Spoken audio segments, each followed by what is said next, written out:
বেগম খালেদা জিয়ার আরও খবর জানাতে বসুন্ধরার এভারকেয়ার হাসপাতাল থেকে যুক্ত হচ্ছেন সহকর্মী সাব্বির রোজ। রোজ, নিবিড় পর্যবেক্ষণে থাকা বেগম খালেদা জিয়ার শারীরিক অবস্থার সবশেষ কি তথ্য আছে আপনার কাছে জানাবেন? ধন্যবাদ সুনন্দা। আমি আছি রাজধানীর এভারকেয়ার হাসপাতালে।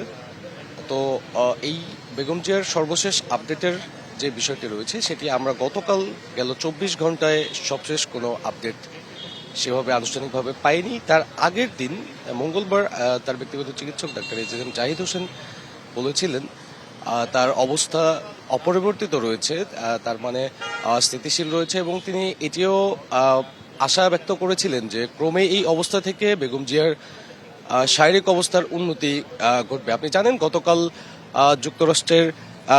যুক্তরাজ্যের লন্ডন ক্লিনিকের চিকিৎসক রিচার্ড বেলে সহ চায়না চিকিৎসক টিম এসেছেন, এবং আপনি জানেন যুক্তরাজ্য, চায়না, সৌদি আরব সহ বিভিন্ন দেশের চিকিৎসকদের চিকিৎসকদের গঠিত বোর্ডের মাধ্যমে চিকিৎসাধীন রয়েছেন বেগম খালেদা জিয়া। সানশাইন আটা ময়দা সুজি, ভালোবাসায় তৈরি। গেল 23 নভেম্বর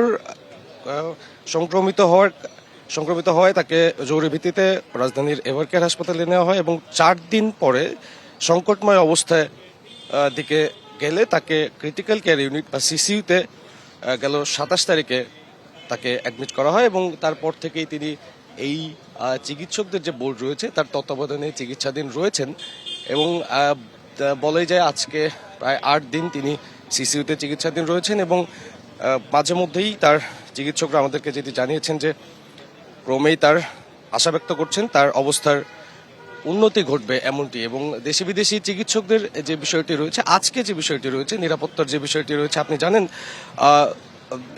অন্তর্বর্তী সরকারের পক্ষ থেকে অতি গুরুত্বপূর্ণ ব্যক্তি হিসেবে বেগম জিয়াকে এসএসএফ বা যে রাষ্ট্রীয় প্রটোকল রয়েছে সেটি দেওয়া হয়েছে, যে অনুসারে আজ ঠিক 12টা থেকে 4টার মধ্যে দুটি হেলিকপ্টার, সেনাবাহিনী এবং বিমান বাহিনী দুটি হেলিকপ্টার অবতরণ এবং উঠবেন।